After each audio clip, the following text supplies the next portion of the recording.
Bienvenidas. El objetivo de la sesión de hoy es justamente explorar algunas piezas de la tradición oral en cuanto a canciones de cuna y juegos de movimiento para niños más pequeños. Entonces, vamos a hacer un ejercicio. Primero les voy a mostrar formalmente, como una profesora seria, cuál es el objetivo de esta actividad, que es explorar las canciones de cuna y los juegos de movimiento con el fin de desarrollar propuestas de actividades para niños que se puedan llevar a cabo en el hogar, en la escuela y en la biblioteca. Pues en el caso de ustedes, en la escuela y de pronto en el hogar, porque un sobrino, el hijo de una amiga, podrían ser el que reciba de nosotros ese testigo de la palabra oral. Vamos a hacer el siguiente ejercicio. Vamos a escuchar esta pieza. Es una pieza de Manuel de Falla del año 14. Con los ojos cerrados van a escuchar la pieza y van a seguir el ritmo con la mano izquierda, la mano sobre el hombro izquierdo.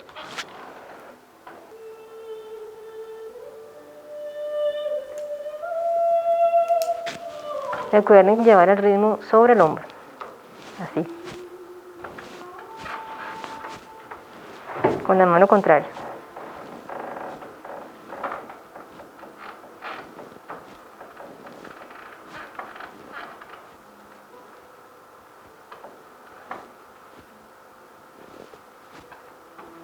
Una palmadita ligerita sobre el hombro. Muy bien. Entonces, me van a contar qué sintieron, qué imágenes le vinieron a la cabeza. Ya podemos quitar el sí. ¿En qué pensaron? ¿En quién pensaron? Mientras recogen toda esa información, les cuento que lo que estábamos escuchando es Duérmete Niño, Manuel de Falla, cantado por Montserrat Figueras, de la grabación Nina Nana de Esperión, y la pueden conseguir aquí en la biblioteca.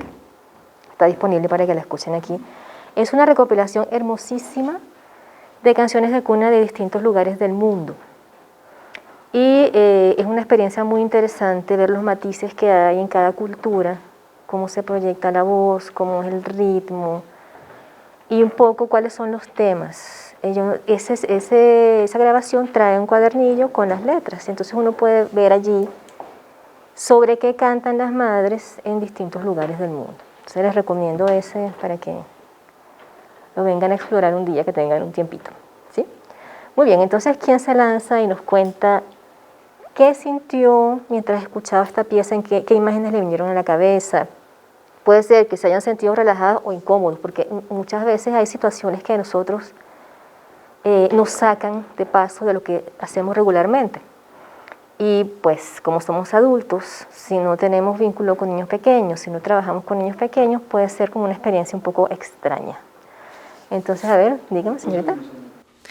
Bueno, yo sentí nostalgia y evoqué recuerdos del lugar donde trabajo. Estoy en un proceso de cambio de empleo, entonces eso me tiene como un poco pensando en el adiós, en la despedida, en rememorar recuerdos y situaciones. Entonces la melodía me llevó a ese lugar. ¿Quién quiere seguir? Yo publico en mi página o en Instagram, porque ahorita estoy pues sin trabajo desde lo de pandemia, entonces ese fue como mi trabajo, ¿no? Entonces yo pensaba en cómo hacer el video, cómo grabarme para pues ayudarle a muchos profes que me siguen y me preguntan cosas sobre escritura de los más pequeñitos. Entonces era más pensar en cómo voy a hacer el video, cómo publicar y tratar de llevar el ritmo. No tengo ritmo y no tengo oído musical, pero me encanta hacer actividades musicales, entonces era concentrarme y perdí el ritmo y entonces abrí los ojos un momentito para verte, porque yo dije, tú sí debes tener ritmo, entonces para copiar un poco, entonces hacía, no pude concentrarme. Seguramente en la segunda vez que lo haga ya lo voy a hacer mucho mejor, pero esta primera vez era más pensar en el video y pensar en el ritmo, pero fue muy bonito. Muchas gracias. Sí, ese es un puntito del que vamos a hablar un poco más adelante sobre nuestra posición ante lo que implica la cultura infantil de los más pequeñitos, ¿no? Y cómo la racionalidad a veces nos saca de la experiencia. A mí me pasó algo y es que el hecho de que fueran las palmaditas más que el llevar el tiempo a mí me causó confort. Sí, el más que yo no pensé en imágenes ni en personas más allá que en los instrumentos. De pronto sí me fui muy a lo musical, como no me enfoqué en nada más que el violín y entender los cambios de cuando subía un tono y cuando bajaba a otro, y el instrumento que llevaba más el tiempo. Eso fue todo lo que yo pensé. Sin embargo, el estar dándome las palmaditas, que para mí fueron más palmaditas que llevar el tiempo, pues me ayudó un montón en el proceso, como de concentración y de sentir confort. Como las palmaditas, yo creo que es una buena terapia y funciona un montón. Ya. Pues no sé si me salga mucho, pero estaba escuchando antes de venir para el taller un músico que se llama Steven Wilson, y me hizo pensar mucho el ritmo como la música progresiva. Sí sentí que me tranquilizó un montón por los tiempos, y la voz me pareció brutal. O sea, yo me concentré en la música, ¿sí? Y efectivamente lo que dice Ana, el tema de las palmadas, sí me parece que ayudaba precisamente a bajar un poco la tensión, como a relajarse, a meterse precisamente en el ritmo de la música. Me pareció súper bonita la canción. Necesito cómo conseguirla. Bueno, yo también me sentí muy tranquila y sí, no pensé sino me concentré mucho como en el piano. Entonces tratando de escucharlo y de llevar el ritmo. No pensé en nada más. Entonces hay varias cosas interesantes acá. Se concentraron en su mundo interior, en algunos casos en el tema que tienen rondando, y en otros casos pudieron concentrarse en la experiencia, ¿sí? ¿Por qué lo de la palmada sobre el hombro? Porque esa es una acción que regularmente ejecutan las madres y los adultos cuando van a dormir al bebé. Es una acción aprendida a lo largo del tiempo y tiene que ver con un asunto interesante, el de la etapa fetal. Y es que el bebé, cuando se está gestando, está muy cerca de la vena cava de la madre. Y esa vibración la tiene permanentemente, ¿sí? Esa vibración, y hay dentro del útero un sonido que para nosotros sería como la interferencia en un bafle o en el televisor. Y eso genera un tono emocional y físico particular que calma. Entonces, la tradición oral ha logrado transmitir esa información de una generación a otra, de un lugar a otro. Es sabiduría popular puesta en acción y en palabras. Entonces, es muy importante que hayan podido experimentar eso y ver cómo ese recuerdo tan antiguo permanece en el ser humano. Porque nosotros no podemos olvidar que somos mamíferos, ¿sí? Fuimos gestados dentro de un cuerpo. Esa experiencia marca al ser humano. No solamente esto que les decía del ritmo que marca la vena cava o del sonido intrauterino, también las voces que se oyen en el mundo de afuera, que van moldeando como un mapa sonoro de lo que va a ser la vida familiar del recién nacido cuando llega a la familia.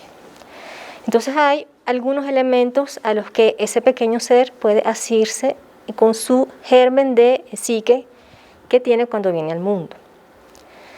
Entonces, por eso es que es tan valioso que los padres puedan saber esa información, la puedan recibir de alguien.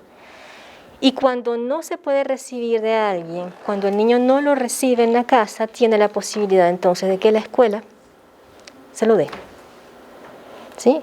De que la biblioteca se lo dé, de que el promotor cultural pueda generar un espacio, un momento para que esas cosas ocurran.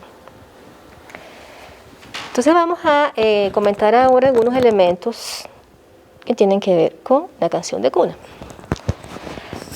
Es bien sabido que ya después de muchos años de estudio sobre el lugar que tiene la palabra en el comienzo de la vida de un ser humano, que las canciones sirven para acunar, mecer y jugar y forman parte del ajuar del recién nacido. Nosotros no nos recibimos solamente con un ajuar físico, sino con un ajuar cultural. Y eso es fundamental porque, como vamos a ver más adelante, no solamente es parte del legado cultural que se transmite a lo largo del tiempo, sino que va constituyendo parte de la base del vínculo con la palabra, que es lo que nos determina como seres humanos, el único elemento que nos distingue del resto de los mamíferos. Pero además es una base importante para el vínculo posterior con la cultura escrita. Los niños que han tenido relación con la tradición oral desde muy temprano, que han escuchado canciones de cuna, que han jugado con los mayores de la casa, juegos de movimiento, que han escuchado historias, que han aprendido canciones infantiles, tienen un repertorio lingüístico y cultural ya muy rico cuando entran al mundo escolar. Y su relación con el aprendizaje de la lengua escrita se facilita. Ya no es solamente el hecho de apoderarse del código escrito, que es un proceso lento, largo y muchas veces penoso, sino que es poder adquirir un nuevo código donde las cosas que se dicen en la oralidad tienen una forma distinta de decirse. Hay un libro muy bonito de Sartre que se llama Las Palabras, y en algún momento él habla de la sorpresa cuando escuchó a su madre leer en voz alta por primera vez. Él siempre había escuchado la misma historia contada por la madre a la hora del baño. Y cuando le dan su primer libro, porque su abuelo era editor y él exige que le den un libro en algún momento de su infancia, él descubre lo que implica leer. La madre cambia, ya no es la madre vivaracha que le está contando la historia mientras lo juega, sino que está en una actitud distinta, está sentada con los ojos fijos en algo, no lo está mirando a él, no está haciendo más nada con el cuerpo. Y la manera como está contada esa historia es diferente. Entonces él decía, esas palabras coloquiales, cotidianas, de la vida común, se visten de domingo y me vienen a contar esta historia de una forma distinta y ya este personaje no es igual, no es tan cercano, pero la manera como la está contando es fascinante. Pero claro, ya él traía la historia, las maneras de la oralidad y la anécdota de ese personaje y pudo entender que había una diferencia, ¿sí? Entonces, por eso es que la tradición oral tiene tanto que ofrecerle a los seres humanos en la primera infancia. Sí, porque es así como la leche materna desarrolla el sistema inmunológico del niño, la tradición oral le ofrece un alimento indispensable para la cultura. Claro, no es debido a muerte. Hay quienes no lo reciben en la infancia y pueden recibirlo más adelante, o aquellos que no se conectan nunca. Siempre va a quedar como un pequeño vacío ahí. Digamos, no es un tema grave como la desnutrición infantil. Sin embargo, es un bache cultural importante que le queda a las personas y que tiene también el aspecto penoso de que ese hueco se va a transmitir generacionalmente, si no hay alguien que pueda ofrecer la canción, el juego, ¿sí?, la copla o el poema popular.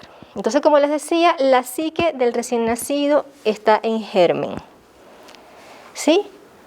Tiene los elementos básicos para desarrollarse. Un bebé es como una semilla que trae adentro todo el árbol, toda la planta completa. Pero eso, para que eso germine y crezca y se convierta en algo que dé frutos y que esté vivo, requiere de un buen suelo y una buena nutrición. Entonces, desde el punto de vista psíquico y cultural, requerimos la voz, esa voz de la que ustedes se agarraron mientras escuchaban la pieza, requerimos la voz que se nos hace familiar durante la gestación y que es de la que nos agarramos luego al nacer, que usualmente es la voz de la madre o del padre o de la abuela, incluso de un familiar cercano que vive en la casa. Y aparte de esa voz que desde el cuerpo me va a decir a mí que estoy en un lugar seguro, tengo las palabras de la comunidad. Las palabras que determinan que yo, como ser vivo, como mamífero, estoy siendo reconocido por mi manada, que eso es fundamental, pero que además estoy recibiendo el cuidado y la alimentación a tiempo de esa manada. El ser humano necesita el reconocimiento y el afecto. Muchas veces, a lo largo del tiempo, digamos, la interacción con el bebé, la concepción de lo que es un bebé o un niño pequeño ha cambiado. En la Edad Media se pensaba que era como un pequeño animal y bueno, que lo criara el aya, la madre, quien fuera, no importa. Ya se convertiría en gente cuando cumpliera 7 años. Eso fue cambiando con el tiempo, hubo ires y venires. Durante ya el desarrollo de la burguesía se piensa en el niño como una entidad separada del adulto que requiere cuidados, que incluso físicamente requiere unos elementos diferentes. Y en el siglo XX pasaron cosas, digamos que terribles, porque se fue negando cada vez más el aspecto natural de la crianza y se desarrollaron propuestas en función de una sociedad que requiere a la gente para trabajar. Entonces, el apego sano que requiere el niño cuando nace se quiebra, porque la madre tiene que volver muy temprano al trabajo, porque el padre entonces, en esa época, ahora ha cambiado, pero en ese tiempo los padres no se involucraban, eso era tarea de mujeres, ¿sí? Y el niño tenía que aprender a despegarse de la madre inmediatamente, porque que ese niño se malcría, porque quién no va a cargar cuando pese 12 kilos, porque las razones que fueran. Y se quebró por mucho tiempo el vínculo indispensable que hay entre el cuerpo de la madre, porque como ustedes bien saben, el bebé no se reconoce como una entidad autónoma sino muchos meses después del nacimiento. ¿Sí? Y de hecho, la vinculación estrecha con la madre dura aproximadamente hasta los 5 años. En esa etapa, el niño va entendiendo primero que es un ser separado y después que tiene un género, mucho después. Pero en esa primera etapa, el vínculo con la madre y con los adultos significativos tiene que ser muy estrecho. Por eso es que ahora se habla del apego sano, que implica que el niño puede tener a la mano a ese adulto significativo en el momento en que lo requiera. Ya sea porque necesite alguna satisfacción de necesidad física o psíquica. Durante mucho tiempo se pensaba que el bebé, en particular el recién nacido, no sentía dolor y no tenía memoria del dolor. Y entonces a una niña le ponían los zarcillos sin mayor anestesia, eso se le va a olvidar. Resulta que el ser humano tiene memoria corta, básica, pero desde el comienzo tiene memoria y puede recordar el episodio doloroso. Entonces de repente usted tiene un bebé que no para de llorar. Tiene el pañal seco, le dieron de comer, la ropa está limpia, no tiene gases. ¿Qué le pasa a este niño? Puede estar recordando un episodio angustioso, físico, por ejemplo, o de angustia de separación, que es terrible. Yo les explicaba a una amiga que la angustia de separación en un bebé, porque a veces a los adultos nos cuesta un poco entender ese mundo tan ajeno del niño pequeño, la angustia de separación se parece, es mucho más profunda, pero se parece a cuando un par de enamorados se separa por un tiempo, una semana que está uno de vacaciones, o están en plena etapa de enamoramiento así intenso y no se pueden ver una tarde. Esa sensación se aumenta de manera exponencial en un bebé cuando no tiene cerca a la madre. Tiene miedo, pues no sabe qué va a pasar, tiene miedo de que la madre no regrese, de que el adulto significativo no regrese. Y la incertidumbre es lo peor que puede vivir un ser humano en los primeros años de vida. Entonces, la canción de cuna, a la hora de la siesta, a la hora de dormir, marca para el niño pequeño unos tiempos de la cotidianidad. Y esos tiempos son una certeza. ¿Sí? La certeza, si el niño es bien atendido, aprende en un tiempo determinado la certeza de que cuando tenga hambre, alguien lo va a venir a alimentar. De que cuando esté incómodo por el pañal sucio, alguien lo va a venir a cambiar. Y eso le permite ir entendiendo el transcurrir del tiempo. Y ese es un concepto que se aprende desde el cuerpo, como se aprende todo en la primera infancia. Entonces hay un tiempo que pasa entre el baño y el siguiente cambio de pañal. Y las primeras semanas serán difíciles, pero luego el bebé entiende que hay un ritmo en la vida. Recupera esa noción de ritmo inconsciente que tenía en su etapa fetal. Entonces, si ese bebé es bien atendido, si su llanto es comprendido, que es una primera versión de la comunicación con el otro, entonces él aprende que hay unos tiempos de espera, y en esa espera se aprende a jugar. Y el juego, como ustedes saben, es indispensable para los niños. Entonces, la canción de cuna ofrece, como les decía, entonces, el vínculo con la cultura, pero también ese conocimiento sobre los tiempos, sobre el transcurrir del tiempo y sobre la espera. Y es de esa manera como nosotros nos aproximamos por primera vez a la estructura narrativa, desde el cuerpo, observando el mundo, ¿sí? Y observando las funciones internas. Hay cosas que entran y cosas que salen, ¿sí? Hay cosas que transcurren sobre el cuerpo. Y todas esas funciones corporales van desarrollando un correlato psíquico que permite a ese ser humano ir comprendiendo entonces elementos básicos de su mundo inmediato. Entonces, bueno, ya dije un montón de cosas acá, pero ¿qué beneficios creen ustedes que le puede traer el arrullo al niño pequeño?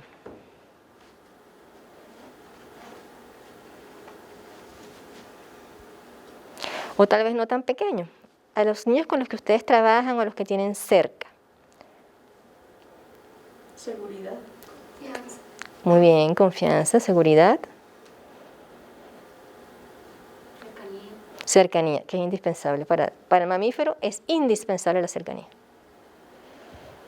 De hecho, es lo que hace a la especie sobrevivir, la que lo ha hecho exitosa a lo largo de la historia del planeta, el contacto físico. ¿Algo más que quieran aportar? Entonces tenemos cercanía, confianza, seguridad.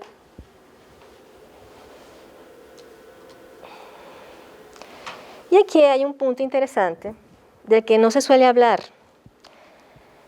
pero es que la canción de cuna en un primer momento tiene la función de calmar a la madre o al adulto significativo que atiende al niño. Porque ese niño, que es capaz de leer el transcurso del día y lo que le pasa a su cuerpo, también lee el cuerpo de quien lo atiende y sabe si está tenso, entiende la voz. Los tonos de voz se reconocen muy rápido y el niño puede saber, bueno, no podemos perder de vista que tenemos un elemento instintivo, puede saber si hay una situación de riesgo, si hay una situación de alteración en la casa, ¿sí? O si está en un contexto seguro. Entonces, la canción de cuna calma a la madre, genera un tono emocional de confianza que le dice al niño que puede relajarse y recibir lo que le vayan a dar, ¿sí? Que puede dormirse, lo ayuda a comprender la rutina y a tener un marco de referencia, ese marco de referencia indispensable para que se sienta seguro, para que no se sienta en riesgo. Más adelante vienen los juegos con los miedos ancestrales, pero en este momento lo que requiere esta criatura es ese contacto físico y esa palabra venida de la persona que lo atiende y que está en calma. Y bueno, como decíamos anteriormente, no todo el mundo tiene acceso a este bien cultural. Y entonces, las entidades culturales y los agentes culturales pueden ofrecer esa atención desde distintas acciones. Y bueno, aquí hay un punto importante y es que se le da prioridad a la atención física. O sea, este niño tiene que sobrevivir. Entonces hay que alimentarlo, bañarlo, llevarlo al médico, darle la medicina, hacer que duerma temprano y que aprenda a dormir temprano y que duerma corrido, así haya que meterle cereal en el tetero, y aunque no le toque. ¿Sí? Y la verdad es que muchas veces el cansancio de la madre, porque no podemos negar que las madres viven un periodo de agotamiento muy largo con el bebé durante por lo menos el primer año o los primeros 2 años. Pero si la madre tiene acompañamiento, entonces se puede permitir de manera más relajada ofrecer una palabra amorosa y rítmica para ayudar a ese bebé a calmarse y que pueda dormir. Sí, además, o que se pueda calmar, porque a veces ni siquiera es porque se tiene que dormir, a veces es solo para calmar una situación de ansiedad o de tensión. Y eso se convierte en un refugio ante lo sorpresivo o lo desagradable, porque así como es indispensable la rutina, es muy disruptora la sorpresa. Entonces usted cambia a un bebé de sitio, lo lleva en un viaje muy largo, no le da el tetero a la hora o no le da lo que suele tomar, esas alteraciones que para uno pueden parecer muy pequeñas, para ellos son tremendas. Entonces, bueno, la voz, como decíamos al comienzo, la voz amorosa, con una palabra rítmica, ayuda a lidiar con esos elementos de la cotidianidad que pueden afectar la vida del bebé y que si no se sabe atender puede generar unas situaciones muy estresantes que terminan en un círculo vicioso. El niño llora, nadie lo calma, la madre grita, el padre la regaña, el niño llora y así, hasta que aparece alguien y lo calma o hasta que el niño se cansa. Y bueno, ustedes habrán visto que en el caso de los niños institucionalizados hay algunos que aprenden a no llorar, ¿sí?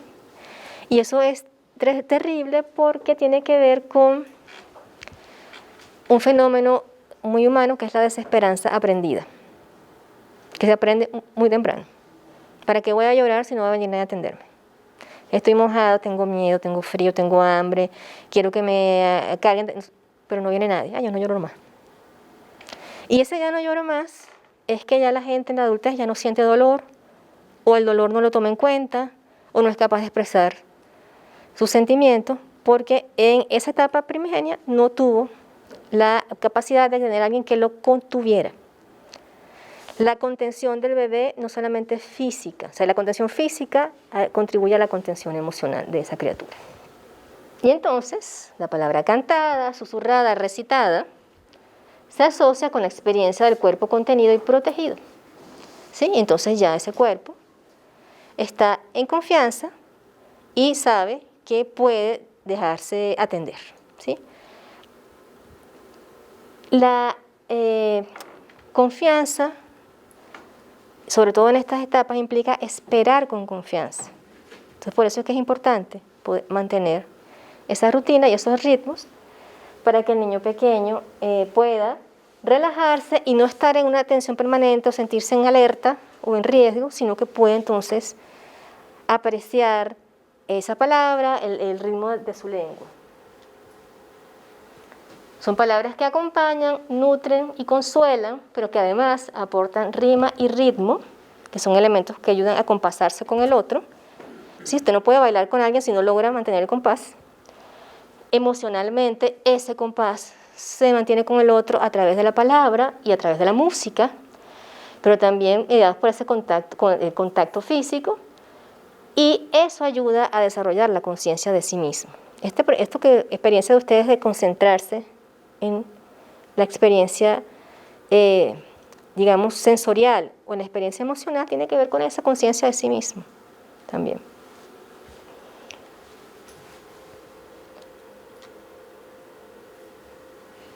Y bueno, por eso es que es importante que nosotros podamos transmitir esas palabras, que las reciban los que atienden a los niños pequeños, porque bueno, son los custodios de un saber popular que se debe transmitir.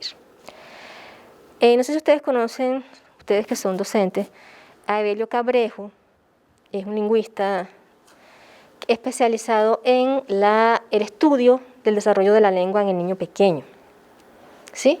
Hay un libro muy valioso, publicado por el Fondo de Cultura Económica, creo que es del año pasado. Diedre, ¿tú sabrás si ese libro está aquí? ¿Cuál es?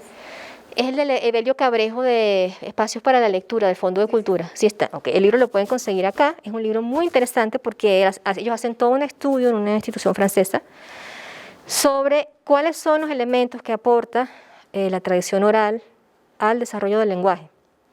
Y claro, en primer lugar, determina que el niño escucha cuáles son las cadencias de su lengua, cuáles son las palabras de su lengua y va aprendiendo progresivamente a qué se refieren, pero además a través de la literatura de tradición oral aprende las formas poéticas de su lengua, de manera inconsciente, pero crece envuelto en la función más compleja del lenguaje, que es la función poética.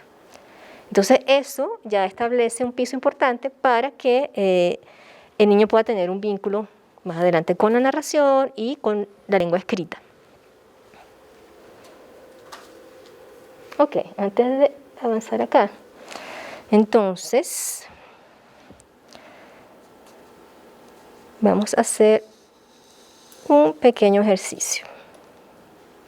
Bueno, somos poquitos, la idea era que lo hiciéramos como en pareja, pero como decían mis estudiantes, aquí podemos tener una pareja de 3 y ustedes no trabajan allá. Ok, entonces vamos a hacer lo siguiente. Cada uno de ustedes va a recordar una canción que haya significado algo para ustedes en la infancia o que ustedes le hayan cantado a algún niño, en caso de que no recuerden una de la infancia. Si yo, por ejemplo, tuve una maestra y estábamos haciendo un taller sobre personajes literarios, ella no recordaba ningún personaje literario porque no tuvo libros a su alcance en la infancia, pero recordaba a la iguana que tomaba café a la hora del té. Entonces, bueno, el ejercicio ahora es conversar, recordar y conversar y compartir. Entonces vamos a tomarnos unos 5 minutitos. Bueno, vamos a empezar por allá con el primero que se manifestó. Hágame el favor. Era una sobre la luna que bajaba en todo. Ah, pero me la va a recitar, tenga el bebé. ¿Se la cantó? ¿Cómo lo va a cargar? No sé. Como quiera. Era una que decía, ya la luna baja en camisón, revoleando con jabón. Quien la pesque con una cañita de bambú, se la lleva a Ryukyu. Muy bien, muchas gracias. Esa es la canción de Bañar la Luna de María Elena Walsh. Sí. Es bellísima. Aquí debe haber CDs de María Elena Walsh, porque hay varias colecciones de ella que se han hecho a lo largo del tiempo en América Latina. Es una voz indispensable en la cultura infantil latinoamericana. Ella tiene poesía, tiene canciones y tiene cuentos, ¿sí? Y es de esas autoras latinoamericanas que confió siempre en la inteligencia de los niños y les habló de manera abierta para los niños, velada para los adultos, pero sobre cosas que pasaban en el mundo. Y las canciones son bellísimas. Entonces, bueno, aquí pueden conseguir también esas piezas. Ajá, pero este niñito no se durmió y quiere otra canción. ¿Quién le va a cantar? ¿Por allá? Ay, Dios mío. Muchachito, porque se nos puede caer. Qué raro. Bueno, pues a mí me hizo pensar en 2 canciones. De hecho, me hizo pensar en 3, dependiendo de las personas. Entonces pensé en una por mi mamá, en una por mi papá, que es totalmente distinta, y en una por una tía muy viejita, que ya está ahí y me hace pensar mucho. No tengo muy clara la letra de todas, pero la que a mí más me parecía bonita era la de mi tía, que es la del chorrito, que dice como: allá en la fuente había un chorrito, se hacía grandote, se hacía chiquito, pobre chorrito tenía calor y andaba de mal humor. Esa me acuerda mucho, y pues es verla a ella cantándoselo a sus sobrinos y nietos. La de mi mamá era un poco más dinámica, entonces era esta del semáforo. ¿Cómo era? Ay, se me fue, por cantar la del chorrito se me fue la del semáforo. Sí, yo soy un semáforo que cambia de colores al paso de los autos, peatones y conductores, amarillo para parar. Sí, ese me acuerdo mucho porque mi mamá nos enseñaba a pasar las calles con la canción del semáforo. Y la de mi papá es un poco cruel y es raro, y pues eso me puso a pensar esto como wow, porque es esta de: una palomita, 2 palomitas, 3 palomitas, las maté y pum pum, me las comí fritas. Mi papá me cantaba esta canción y nos las cantaba, y era muy cruel para mí pensar que mataba una palomita y me las comía fritas. Sí, entonces pues, hay una distinción distintísima, pero no creo que con eso lograr hacer dormir al bebé. Acabas de darnos 3 ejemplos interesantes de 3 fenómenos que ocurren con el tema de la canción en la primera infancia. La tía. Esa tía te cantaba una canción de Cricri, que es un clásico de los años 40, que también debe estar aquí sin duda alguna. Todas las canciones de Cricri, un compositor mexicano que hizo una producción enorme de piezas para niños. Pero además con una música bastante compleja, muy interesante. Eso les recomiendo que lo revisen. Claro que hay piezas que de pronto no pasan la prueba del tiempo, ¿no? Porque no son políticamente correctas ya. ¿Sí? Como Conejo Blas, ¿a dónde vas con esa escopeta colgando detrás? Por ejemplo. O sea, hay lugares que... Bueno, no. La de Semáforo me recuerda situaciones en las que los miembros de la familia cantan cualquier canción a la hora de dormir. Porque saben que la música calma. ¿Sí? Pues no será un reggaetón a todo volumen, pero la música en general calma. Y si la canta uno de los padres en un contexto afectivo de protección, va a ayudar a bajar cualquier tono. Y el de las palomitas debe ser una versión de un clásico alemán que se llama Todos mis patitos. Está editado por Zorro Rojo en español. Creo que lo pueden conseguir acá en la... Sí, entonces estos son todos, es como yo tenía 10 perritos. Entonces, todos mis patitos se fueron a bañar, y entonces el cazador está, y al final no te queda ningún patito. Va por ahí. Unos los cazan, otros se mueren y otros se los comen fritos. Pero son estas canciones de juego que tienen que ver también con el hecho de contar, y hay una pequeña narrativa en esa canción. Entonces, bueno, nos pueden parecer crueles, pero ustedes pueden buscar un artículo, no anoté el título, pero hay un artículo de García Lorca, un estudio que hizo sobre las nanas españolas a principios del siglo XX, y es interesante ver cómo, en líneas generales, las nanas pueden tener temas, tocar temas o tener personajes muy inquietantes.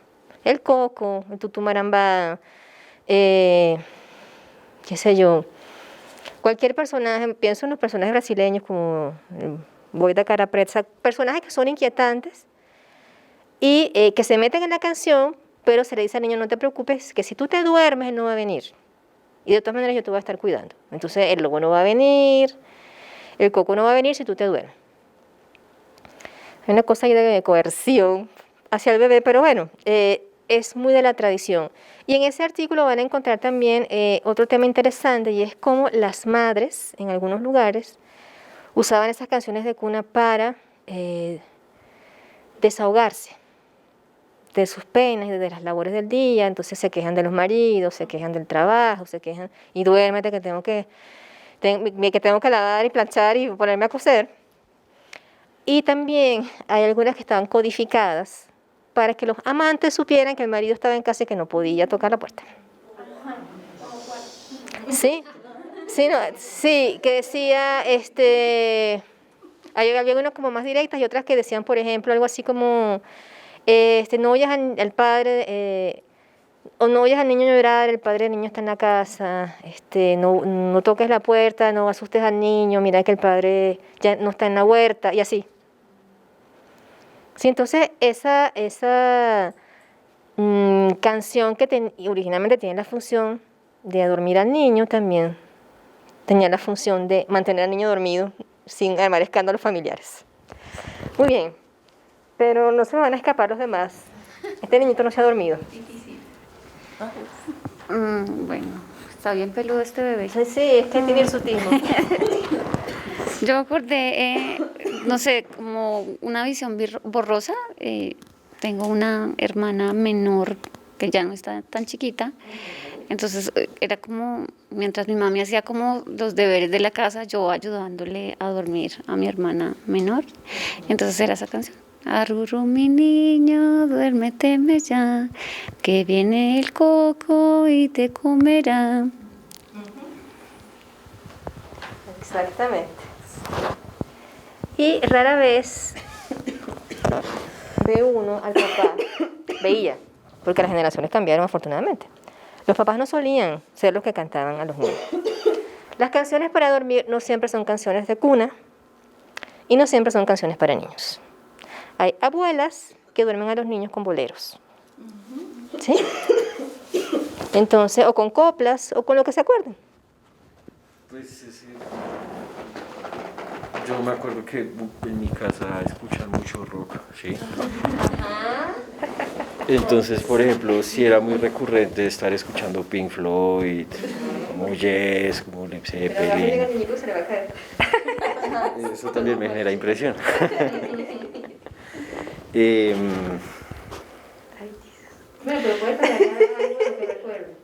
No, pues que les digo, como escuchar el álbum completo de The Wall, era como un recuerdo así muy fuerte que tengo pues, con mi papá, con mi mamá. Mi mamá también escuchaba mucho, pues como música para planchar, sí, como muy de los 70s. Entonces, como que en casa se escuchaba mucha música. Esa ¿Sí? es la banda sonora de la casa. Exacto, siempre había banda sonora. Y los recuerdos más fuertes son escuchando Pink Floyd, Yes, Supertramp, ese tipo de cosas. Entonces no tengo como recuerdos de música, de canciones para cuna, por ejemplo. Eso me parece genial. Sí, nunca es tarde, como ven, nunca es tarde, pero la música nunca está de más. Lógicamente uno prefiere que sea una música compleja, sí, de calidad, que sea realmente una pieza de arte, porque pues dormir al niño con un reggaetón no pareciera tan buena idea. Sobre todo porque eso es pura percusión y la percusión no ayuda a calmar, porque está hecha más bien para animar, dígame. Es que, por ejemplo, con el tema de mis sobrinos, con mi hermana, pues nosotros traemos mucho como esa maña de estar escuchando música, sí, lo que sea. Y mi hermana, por ejemplo, escucha mucha salsa y también rock.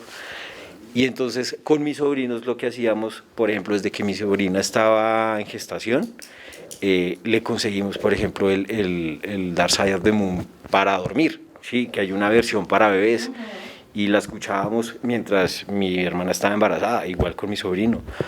O escuchar la banda sonora de Amélie, por ejemplo, ¿sí? O Mozart para bebés, ¿sí? Entonces nosotros tenemos como muy marcado el asunto de estar escuchando música todo el tiempo, pero nunca pensábamos, por ejemplo, o bueno, no sé si ella ya en su asunto de crianza, pero nosotros todo el tiempo con mis sobrinos es un tema de música, todo el tiempo música, sí, pero no necesariamente este tipo de cosas.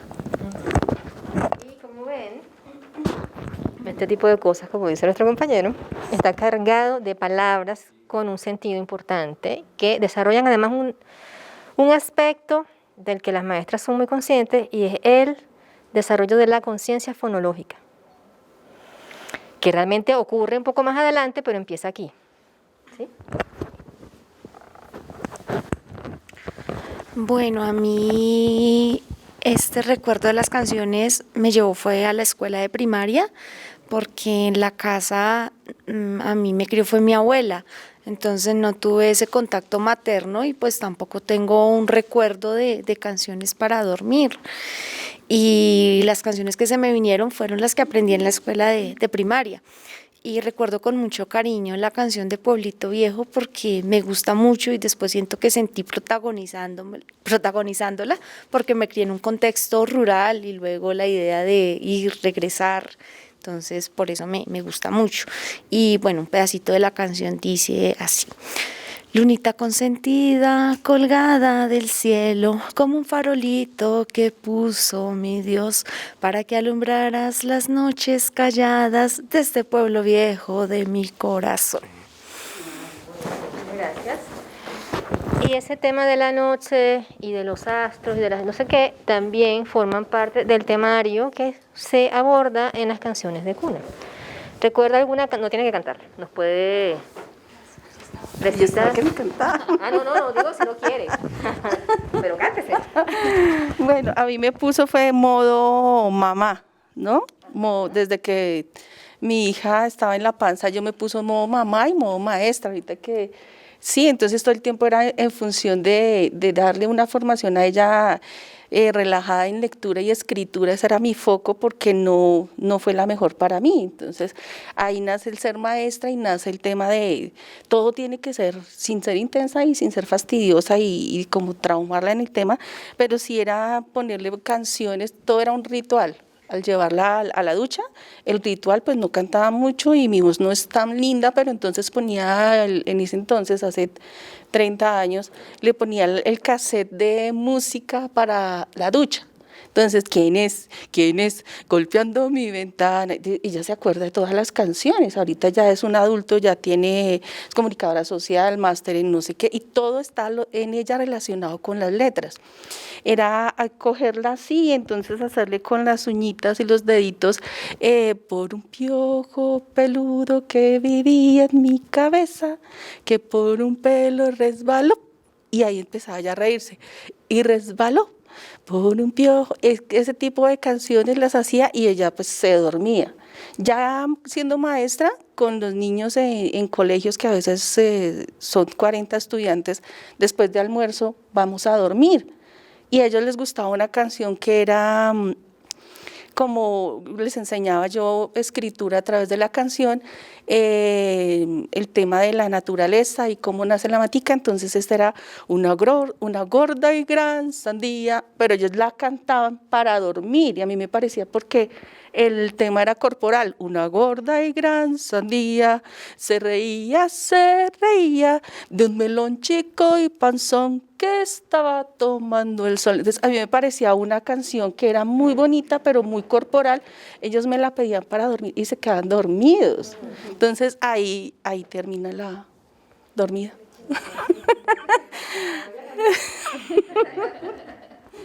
¿Me vuelve a cantar? La de la sandía. Una gorda y gran sandía se reía de un melón chico y panzón que estaba tomando el sol. El melón muy enojado se reía de una papa porque estaba enterradita y tenía mal color. Y ahí dice, y la papita enterradita. Entonces todo el proceso hasta emocional se trabajaba, escritura y dibujo. Una mujer adulta ya de 50 años. ¿Y qué hacía ella? Se acostaba boca abajo y ponía un pie así y se empezaba a mecer así. Y así era como se dormía. Ella misma se mecía. ¿Sí? Entonces, esas palabras que están asociadas a momentos de afecto, de protección, de tranquilidad, y que además en esa canción todas las criaturas están en la tierra, ¿sí? Entonces eso llama realmente a la posibilidad de tener un momento de calma y de descanso. Yo le voy a pedir a Diedre que por favor nos ponga del CD 2 el track que yo anoté ahí, que no recuerdo, creo que es el 5. Estábamos hablando hace un ratito de cómo las canciones de cuna le ofrecen al niño elementos de su cultura, la visión de mundo de su manada, ¿sí? Y muchas veces esas canciones son amenazantes, pero en el fondo lo que quieren demostrarle al niño es que hay una amenaza, pero yo te voy a cuidar, ¿sí? Tú estás en riesgo incluso en mis manos, pero de todas maneras yo te voy a cuidar. Entonces vamos a escuchar esta canción mexicana de una grabación de Putumayo Records que se llama Dreamland, que está aquí también, la pueden escuchar acá en la biblioteca. Es una recopilación muy bonita también de nanas del mundo. Esta es mexicana.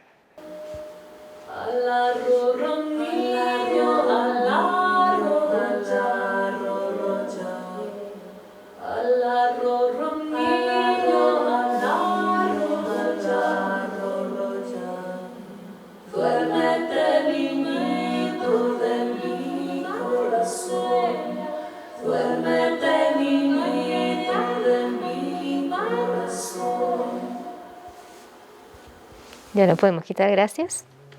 Entonces, como ven, en esa canción hay muchos elementos culturales mexicanos que un niño mexicano puede reconocer. Espera que termine de quitar la pieza.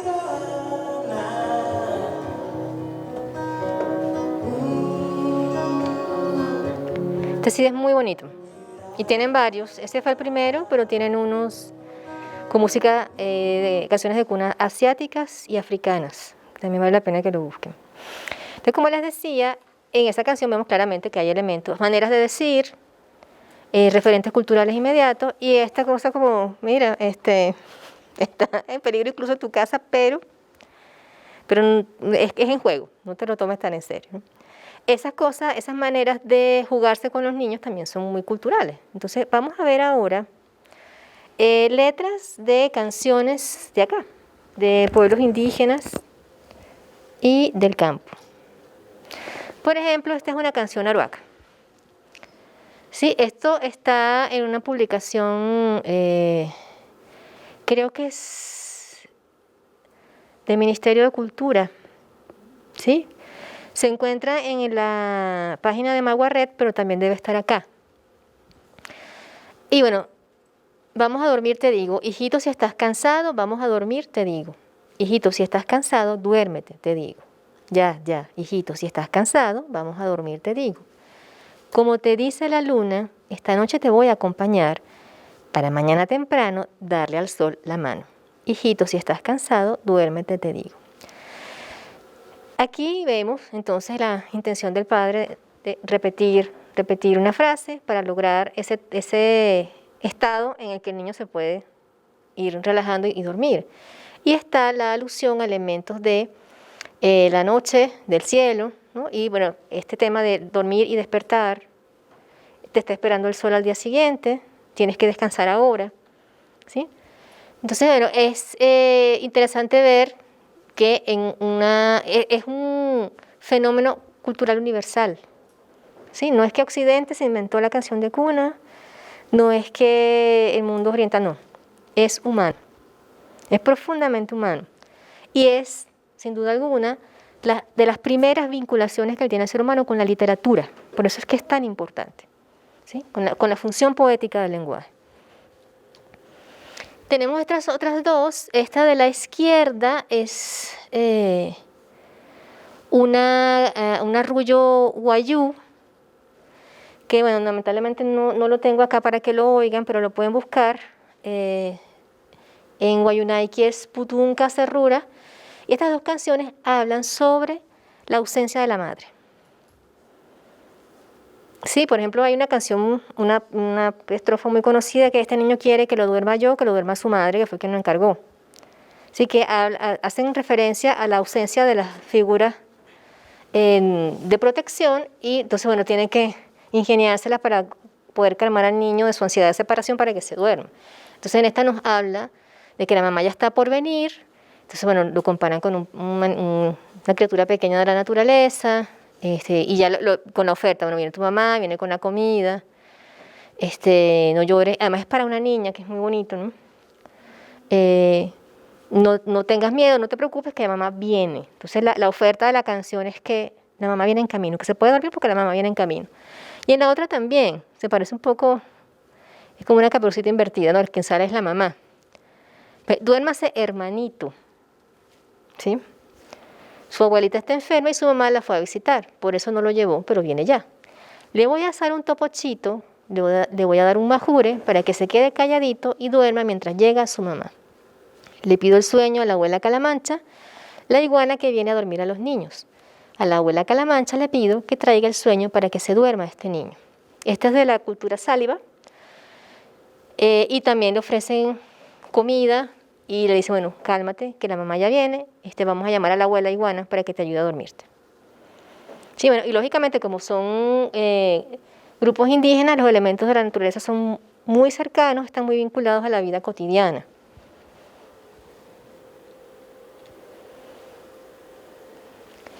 Y bueno, como decíamos anteriormente, las canciones de cuna muchas veces recogen las dificultades de la vida cotidiana de la madre. Y este es un clásico de las nanas andinas. Dormite mi niño que estás en la cuna, que no hay mazamorra ni leche ninguna. Dormite mi niño que estás en la hamaca, que no hay mazamorra ni leche de vaca. Dormite mi niño que tengo que hacer, matar la gallina y hacer de comer. Dormite mi niño que tengo que hacer, lavar los pañales, ponerme a coser. Y hay distintas versiones, lógicamente, porque la tradición oral tiene esa gracia que la gente le da la forma según como la recuerda. Por ejemplo, hay una versión que dice, después de matar la gallina y hacer de comer, le escribe entonces que se la va a comer y va a botar los huesos, ¿sí? Entonces el final es diferente, dependiendo de la zona. Y eso también es el encanto del trabajo con la tradición oral, poder conocer cómo la visión de mundo de cada localidad le da un tono distinto, un giro distinto a las piezas musicales. Esta se refiere, es muy graciosa, es de Salento y tiene que ver con eso que yo les decía antes de ser reconocido por la manada. Sí, bueno, tal vez el rasgo no sea el más loable, pero tiene un rasgo común con el resto de la familia. Entonces, duérmete niña, dulce y canela, así repelente como tu abuela. Duérmete niña, flor de batata, así repelente como tu tata. Duérmete niña, dulce y panela, así repelente como tu abuela. Entonces, bueno, no importa cómo sea, te pareces a tu gente y eso es lo que realmente tiene peso. Bueno, ya lo hicimos. Ok, vamos a hacer esta otra actividad. Como les decía al comienzo, no todo el mundo recibió arrullos en la infancia y no tuvo cómo darlos. Y en eso vienen en nuestro auxilio los libros, porque afortunadamente muchos investigadores de la tradición oral se han ocupado de recopilar. Entonces yo los invito a que exploren estos libros y escojan uno y después lo revisen, lo exploren y nos comenten qué encontraron allí. ¿Qué nos pueden compartir de el libro que escogieron? ¿Qué encontraron? ¿Vieron algo curioso, peculiar, interesante? Bueno, yo elegí uno, el que está allá enfrente, que se llama Tope Tope Tún. Es una selección de varios cánticos muy breves, muy cortos, y me pasó algo muy particular y es que me hizo recordar o tener conciencia de algunas expresiones que me decían mucho en la infancia, pero que yo al hacer el ejercicio no las avalaba como cánticos o nanas. Entonces recordé mucho pues cuando me caía lo de que sana colita de rana, si no sana hoy sanará mañana. Yo, eso me lo decían todo el tiempo. La de los pollitos también. Entonces no tenía conciencia de que eso que había escuchado tanto tiempo pues en realidad era un relato propio de tradición oral, y pues me pareció muy curioso y llamativo encontrarme en medio de ese recuerdo. ¿Y cómo sentiste ese recuerdo? Pues bonito y también muy importante, y pues como la idea de darle mayor validez a lo de la tradición oral. Yo dije, sí, estaba por allá perdido y fue interesante. Sí, porque efectivamente queda en la memoria profunda y tiene unos significados de los que uno no está completamente consciente hasta que vuelve a ellos, por la razón que sea, por la investigación, por el trabajo, por los hijos. Y ahí le encuentra entonces el peso que eso tiene para uno mismo como individuo, no solamente como transmisor, para uno como el que lo recibió y en el momento en que lo recibió. Y otra cosa que quería acotar es que es difícil a veces que el mundo adulto, con sus preocupaciones y sus oficios, tome en serio el mundo infantil. Y más aún que tome en serio la cultura infantil. Sí, bueno, son cosas de niño, eso no, o sea, no importa, ¿para qué le vas a dar eso? Darle que escuche otra cosa, que le sirva para cuando sea grande. Y es que muchas veces el adulto olvida que ser niño es una etapa de fundamento, por eso que es fundamental, de fundamento de lo que va a ser el ser humano. Y todo lo que se recibe en ese momento de la vida es importante, y ese momento de la vida requiere de unas formas, de unas maneras de componer, de cantar, de crear. ¿En qué temas nos fijamos? ¿De qué manera lo contamos? ¿Cómo organizamos las palabras? ¿Cómo lo entregamos al otro? ¿De qué manera generamos una atmósfera para que ese otro reciba en afecto eso? Entonces, bueno, es importante tener eso en cuenta cuando vamos a planificar actividades para niños o para gente que trabaja con niños, porque hay que ayudar a la gente a recordar esas experiencias, y si no las tuvo, pues a que las tenga. ¿Sí? Muy bien, por acá, ¿qué nos cuenta? Bueno, este se llama El libro de Antón Pirulero. No sé, creo que aquí hay una especie como de prólogo, y entonces dice que Antón Pirulero lo conocen en todo Iberoamérica. Y yo dije, yo no lo conozco. Sí, entonces me pareció también, o sea, como, se supone que debería conocerlo y no lo conozco.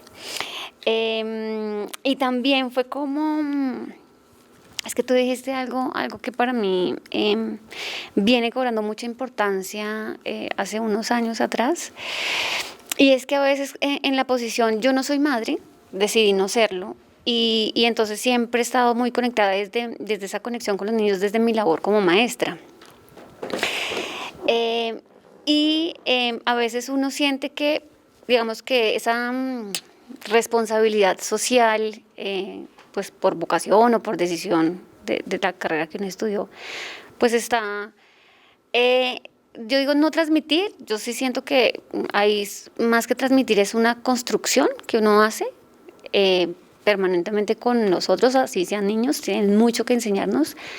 Nosotros también tenemos pues cosas que compartir con ellos, pero cuando esto, digamos, estas intenciones que yo tengo pasan por mi memoria emotiva, o sea, yo siento que cobran, o sea, tienen no sé, una chispa especial.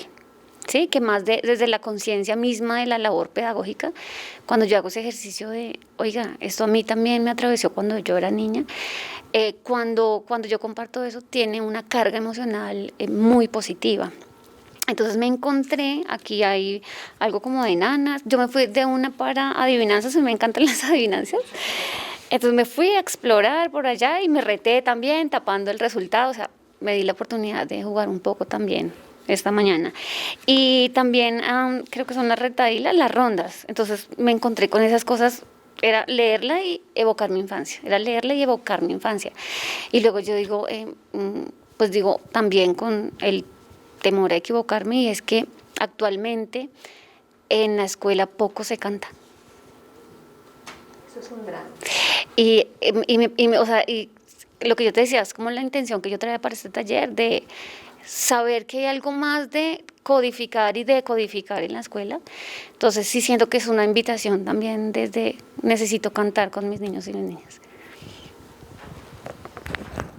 Muy bien, muchas gracias. Y aunque tienes razón en el tema de la construcción, porque construyes con el otro y el aprendizaje se construye con el otro, en ese momento en que nosotros pasamos por nuestra experiencia de infancia, de niño a niño estamos pasando al testigo. ¿Sí? Entonces esa es una imagen que es importante que podamos mantener. Como yo tampoco tengo hijos, pero tengo un montón de sobrinos. Y una de mis hermanas que no pudo tener hijos tampoco, cuando era adolescente fue la que nos cantó a todos. Nos montaban en una hamaca y bueno, hay las canciones de Pinocho, del Hospital de los Muñecos, todo lo aprendimos ahí con ella en una parte, pero una parte importante porque era una igual. ¿Sí? Y después con los padres ya y los abuelos recibimos otras cosas. Pero yo creo que sí es importante mantener esa conexión con esa experiencia primaria que tuvimos, porque eso lo perciben los niños y se conectan allí con nosotros. A mí me gustaron mucho las ilustraciones, porque nos llevan a ese momento como ese superhéroe, a esa tranquilidad, a esa protección. Entonces sí evoca uno la imagen y la canción, ¿no? Hay versiones de la misma canción en este texto. Y una cosa que me pareció curioso, que aquí describen el origen, la procedencia, quién la interpreta, la edad, el oído, bueno. Quien la interpreta y la edad, no vi dentro del tiempo que alcancé a mirar, el más joven o la más joven era de 40 años, 62, 70, lo que decíamos. Sí, entonces me pareció curioso que no hay una voz juvenil, más chiquita. Y hay más mujeres, yo creo que lo que alcancé a ver también, un porcentaje muy alto de mujeres. No, hay hombres, pero poquitos. De nuestro lado. Sí, todo eso que usted ha dicho simplemente son señales para nosotros de bueno, qué cosas han estado pasando y qué cosas podemos hacer para que eso cambie. Sí, porque no es que eso sea malo, pero hay cosas allí que uno puede cambiar, hacer que los papás participen más y hacer que la gente joven participe más. Ahorita vamos a ver qué actividades podemos hacer con este tipo de material, pero una cosa importantísima es trabajar, por ejemplo, con las madres jóvenes, ¿sí? Y hay una población importantísima, yo sé que no es la que atienden ustedes directamente, pero hay que reflexionar en eso, es la población de desplazados, porque ellos pierden la conexión con sus tradiciones. Y, por ejemplo, hay pueblos que se han armado con gente desplazada de distintos lugares y ellos todavía no tienen el tiempo como comunidad para tener un arraigo. Entonces olvidaron canciones, relatos, costumbres, refranes de sus lugares de origen. Y además, por supuesto, vienen con una carga tremenda de estrés postraumático que hace que eso se dificulte más. Entonces ahí también hay una línea interesante de investigación y de trabajo. A ver, ¿qué nos dices tú? Bueno, pues primero pues también me pasó lo mismo de traer recuerdos y encontrar cosas que no me acordaba, que sé que estaban en mi cabeza. Sí, entonces habían cosas muy bonitas como la de los dedos, que yo no me acordaba y mi mamá me la hacía mucho. Entonces era distinto. Como la del huevito que compraba. Está bien, no lo voy a hacer. Voy a aplazarlo. Está bien. Listo. Pero además de eso, no sé si tuve otra lectura de pronto un poco pues más literaria.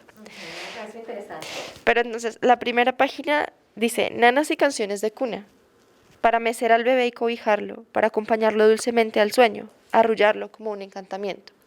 Lo primero es que lo común es que además de que mayoritariamente son mujeres, madres, nanas, cuidadoras, pues se ve la tradición ritual, el ritual de la madre que cuida a su hijo. Entonces leer todo eso me hace pensar en La Llorona, ¿sabes? Como en la mujer que ritualiza el no solo gestar, sino el tener hijos y el criarlos, pues porque es su labor. Y eso evidentemente se nota en todos, o sea... Y lo más loco es que después de esta primera página que dice esto tan bonito para mecer al bebé, cobijarlo y acompañarlo al sueño, la primera canción de Acunar es muy dura. Como la primera es que su mamá está trabajando como burra, entonces que necesita que se duerma, porque es que necesita, sí, y que la mamá está trabajando duramente y que ella no puede dormir y que ya está labrando en el campo, entonces que se duerma. Entonces, pues es también, yo creo que el normalizar la labor de la mujer y de la mamá, ¿no? Entonces, pues es que igual esto es lo que pasa. Y si nosotros no volvemos, ahí yo creo que es la importancia de la tradición oral. Si nosotros no volvemos a este tipo de cosas, de las que hasta yo, que yo creo que soy la más joven de acá, tengo 20 años, y tampoco planeo ser madre, pero hasta yo pues traigo los recuerdos que me traían mis papás, mis abuelos y la gente con esto, pues que si uno no se detiene a ver qué dice acá no va a entender pues los procesos y si no puede hacer un cambio. Entonces esto a mí me toma muy por sorpresa, la verdad. Y no sé, lo que me parece también importante, bueno, pues me cambio de tema, vi que es lo común es traer confort con la comida y me refería a los rituales como pues con la amenaza que decías tú del coco y acá nombran al diablo y a las sombras, pues también lo mismo, el vínculo de la madre como protectora, cuidadora, gestante, eso pues me pareció bonito e importante. Y había otra cosa de eso que estabas diciendo, yo creo que lo social justamente, yo creo que más que volver a esto para decir que hay cosas machistas o lo que sea esto, pues porque es anacrónico decir esto es tradición oral, esos términos no se pensaban en la época, ¿sí? Y va relacionado con lo de la edad que decía ella, ¿sí? Como es posible que solo las nanas, las abuelitas, y si estas señoras se nos mueren, ¿qué pasa si esto no estuviera acá? Como, lo siento, me emociono.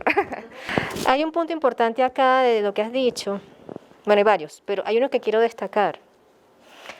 Y es la presencia de la madre. Nosotros no podemos olvidar que la gestación termina fuera del vientre. La gestación no termina en la semana 40. La gestación termina cuando el niño es lo suficientemente autónomo y sabe que no es una parte de su mamá, sabe que es una entidad distinta. Para llegar a ese proceso, entonces la madre es una presencia vital para el niño. Sí, no es que el niño es malcriado, no es que tiene mamitis, no es que la mamá, pobrecita, está esclavizada al bebé. Es un trabajo muy grande y muy duro, pero es necesario para que ese bebé pueda ser un individuo con suficiente equilibrio y suficiente autonomía. Cuando esos procesos no se respetan, La madre vuelve al trabajo con un bebé de 2 meses de nacido. No lo puede atender bien, le da de mamar estresada. Sí, el niño le da cólico. Ay, pero ¿por qué tiene cólico? Ah, bueno, ¿cómo estaba la mamá? Porque no solamente puede haber sido la sopa que se tomó, sino el estado anímico, porque con eso también la madre alimenta al hijo, ¿no? Por eso es que la madre necesita apoyo. Y la vida moderna le ha quitado el apoyo a la madre. Sí, hay un viejo adagio que dice que para criar un niño hace falta un pueblo. Sí, por muchas razones. Por esto que estamos hablando de la palabra que circula, pero también porque hace falta una red que apoya a esa madre, porque ese trabajo es muy desgastante física y emocionalmente. Lamentablemente, la vida moderna ha hecho que se vuelva más difícil, pero es importante que no perdamos de vista que nuestro foco central es el niño pequeño, que necesita toda la nutrición física, mental y emocional que le da la madre. Y esa madre necesita, lógicamente, el apoyo. Entonces, pues, en la medida en que uno pueda ayudar a que se limpie esto de que la mamá malcría, que el niño está consentido, que tiene que aprender a estar solo de 5 meses, que tiene que aprender a dormir solo, recién nacido, esas son violencias contra la infancia y hay que revisarlas. Sí, porque dejan unas marcas que nosotros no vemos y que incluso podemos estar padeciendo y no lo sabemos, pero se manifiestan de alguna forma física o emocional. Entonces, bueno, con eso no lo podemos resolver en el mundo entero, pero es un tema que podemos ver y en la medida de lo posible, pues ayudar. Bueno, a mí me encantó el libro porque además es muy político. O sea, me dio en la vena. Libro de nanas. Y les voy a contar varias cosas que me parecieron llamativas. Primero, tiene ¿cómo se llama esto? Un exordio, una especie de un prefacio.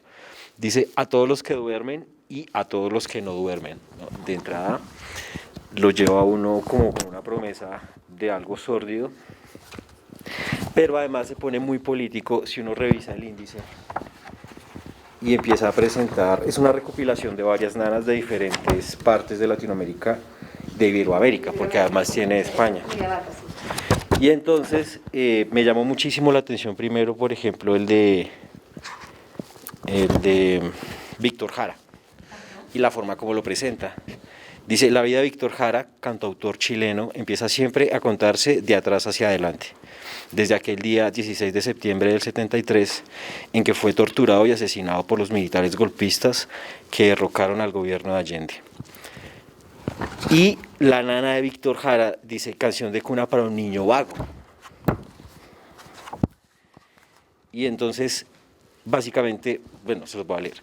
La luna en el agua va por la ciudad. Bajo el puente un niño sueña con volar. La ciudad lo encierra, jaula de metal. El niño envejece sin saber jugar. ¿Cuántos como tú vagarán? El dinero es todo para amar. Amargos los días si no hay. Duérmete mi niño, nadie va a gritar. La vida es tan dura, debes descansar. Otros cuatro niños te van a ayudar. La luna en el agua va por la ciudad. ¿Cuántos como tú vagarán? El dinero es todo para amar. Amargo los días si no hay. Duérmete mi niño, nadie va a gritar. La luna en el agua va por la ciudad. Pues es brutalmente político. Y entonces me ponía a pensar como en la función política de la tradición oral, ¿sí? Porque de alguna u otra forma también es un proceso de despertar político desde, no sé cómo se llama esta etapa, desde la etapa de crianza, ¿sí?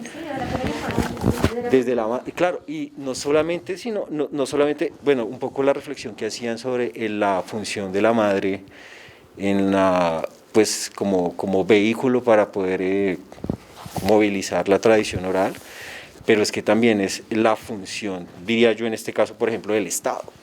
¿Qué garantías le da, por ejemplo, a las madres para que puedan tener las garantías de hacer su rol de cuidadora, ¿sí? Y además de ser vehículo pues para transportar esa tradición oral? Pero además de eso, ¿hasta qué punto, por ejemplo, puede ser una política de Estado socializar este tipo de cantos, ¿no? Pues digo yo, de alguna u otra forma, de entrada, desde la crianza, ya hay una reflexión política solamente con el ejercicio de la tradición de los arrullos. Me encanta, me parece brutal. Se ha recogido piezas de todo el país. ¿Sí? Y creo que es interesante. Ay, perdón. No, les decía que acá el Estado ha hecho un trabajo importante de recopilación.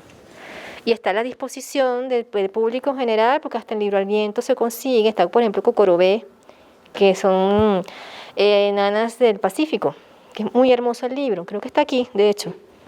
Y está también en la página de la biblioteca. Sí, y lo consiguen en Maguarret.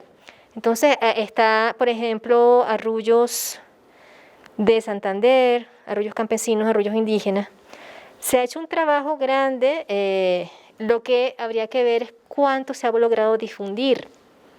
Sí, porque hay libros que van directamente al ICBF, por ejemplo. Hay libros que van a la biblioteca, pero no tenemos la garantía de que los libros lleguen a la escuela o a las comunidades. Gracias. A mí me llama la atención del ejemplo que comparte el compañero y es la mención de la ciudad, porque en el transcurso de la conversación yo pensaba que todos los relatos de tradición oral remitían a un contexto campesino. Yo dije, y bueno, ¿y cuál es la visión de mundo de la ciudad? En el ejemplo que él menciona es la primera vez que en estos ejemplos circula algo de la ciudad y eso me llamó la atención.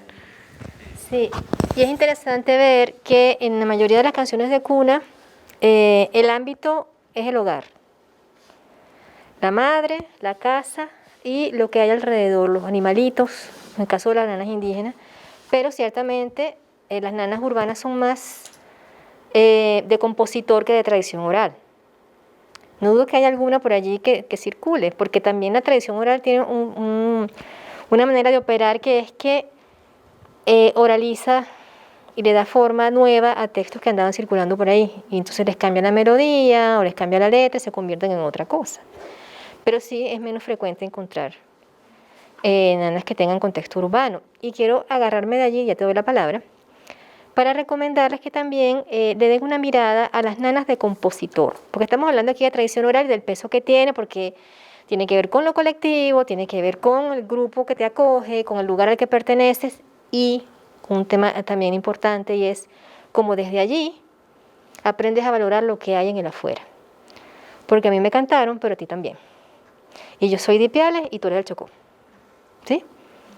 Y a mí me cantaron esto que tiene que ver con los tucanes y a ti te cantaron esto que tiene que ver con la sardina.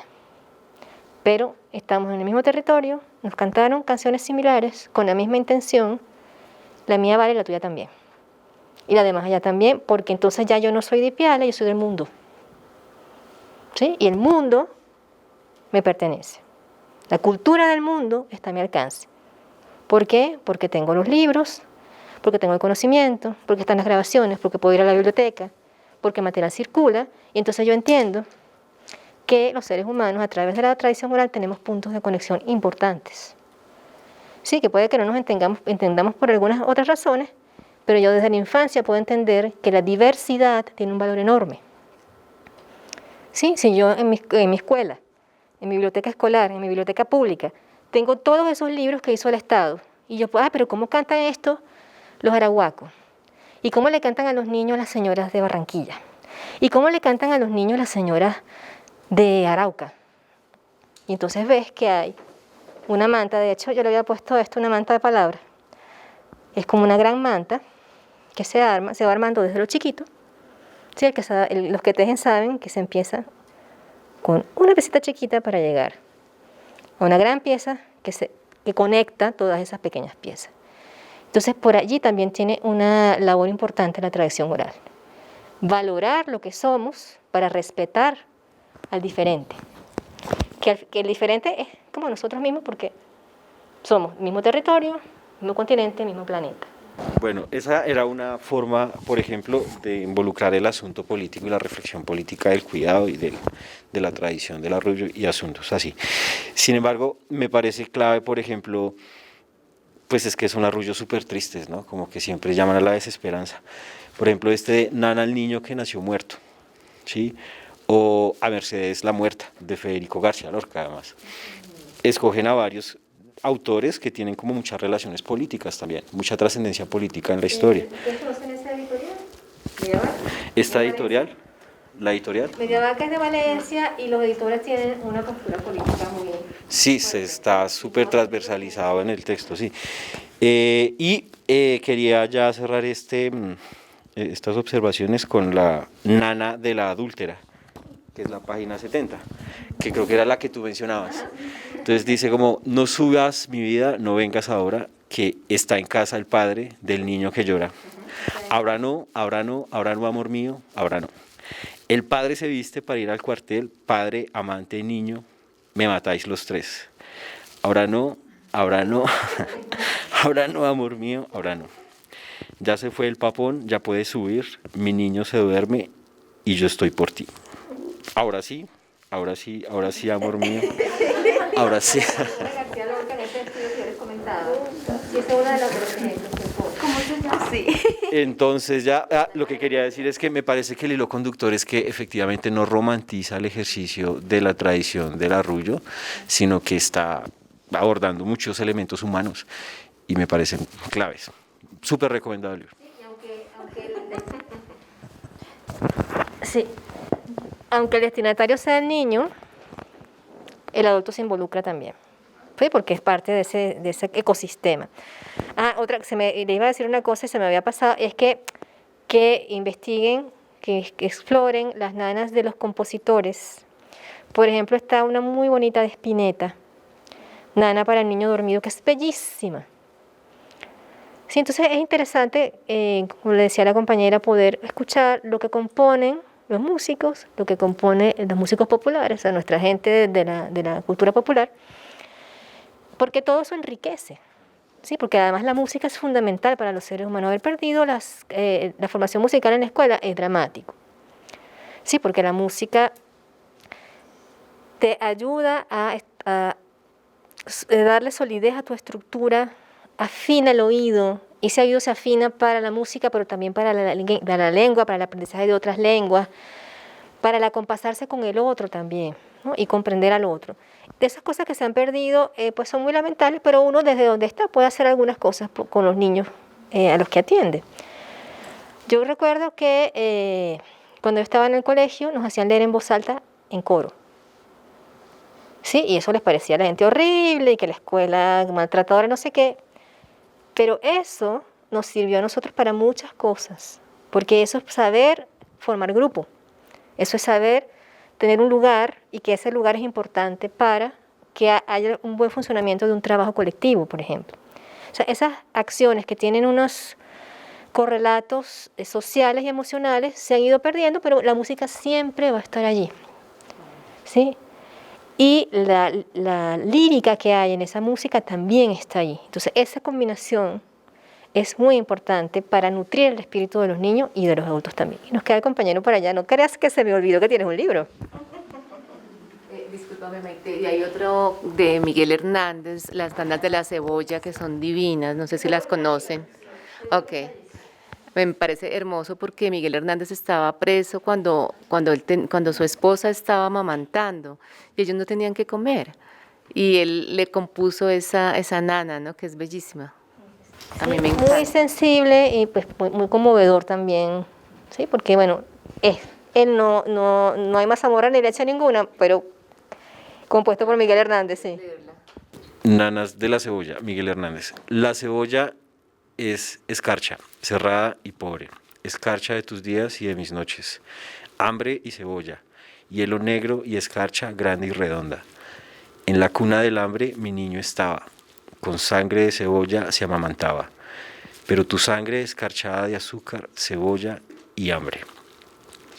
Una mujer morena resuelta en luna se derrama hilo a hilo sobre la cuna. Ríete, niño, que te tragas la luna cuando es preciso. Alondra de mi casa, ríete mucho. Es tu risa en los ojos, la luz del mundo. Ríete tanto que el alma al oírte bata al espacio. Tu risa me hace libre, me pones alas. Soledades me quita, cárcel me arranca. Boca que vuela, corazón que en tus labios relampaguea. Es tu risa de la espalda más victoriosa, vencedor de las flores y las alondras, rival del sol por venir de mis huesos y de mi amor. Creo que continúa. ¿La leo completa? ¿O sí? La carne aleteante, súbito el párpado y el niño como nunca coloreado. Cuánto jilguero se remonta, aletea desde tu cuerpo. Desperté de ser niño, nunca despiertes. Triste llevo la boca. Ríete siempre, siempre en la cuna, defendiendo la risa pluma por pluma. Ser de vuelo tan alto, tan extendido, que tu carne parece cielo cernido. Si yo pudiera remontarme al origen de tu carrera. Al octavo mes ríes con 5 azahares, con 5 diminutas ferocidades, con 5 dientes como 5 yasmines adolescentes. Frontera de los besos serán mañana, cuando en la dentadura sientas un arma.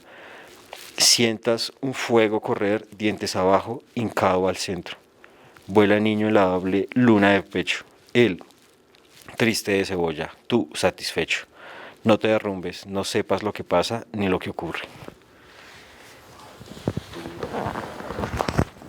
Y antes de dar la palabra al compañero, quería comentarles que también pueden explorar nanas compuestas por poetas como Amado Nervo y Nicolás Guillén. Sí, que tienen unos textos muy bonitos también. Y Gabriela, claro, y Juana de Ibarburu también. Juana de Ibarburu tiene una muy bonita también. Estas imágenes que yo estaba mostrando son de un tomo que yo tuve en la infancia, de una colección que se llama Mi Libro Encantado. Y el primer tomo está dedicado a las nanas y los juegos para pequeños. No sé si esa colección estará aquí, probablemente sí, porque es como Mi Libro Encantado. Y allí pueden encontrar una recopilación de estos poemas. Hay nanas anónimas, o sea, de tradición oral, y hay nanas de estos poetas, que también es interesante ver, son muy bonitas. Bueno, 2 observaciones pequeñitas. La primera también sobre la presencia de García Lorca, que al parecer pues, fue como vital para este tipo de literatura, ¿o es? Y lo otro, que no me había dado cuenta que las canciones que cantamos como en las novenas en diciembre son en realidad nanas, están aquí y solo que se catolizaron, entonces es como Jesús y aquí es el bebito, y en las novenas se canta Jesús y el divino niño, pero son nanas. Sí, pero además de ese fenómeno, hay nanas compuestas para el Niño Jesús, que también pueden encontrar en algunas antologías, porque hay una línea de arrullos que están en la línea católica y están hechas para arrullar al niño Dios. ¡Ay, perdón! Muy bien, entonces, ¿qué hacemos con esto en la escuela? ¿Qué hacemos con esto en nuestro trabajo, en la biblioteca?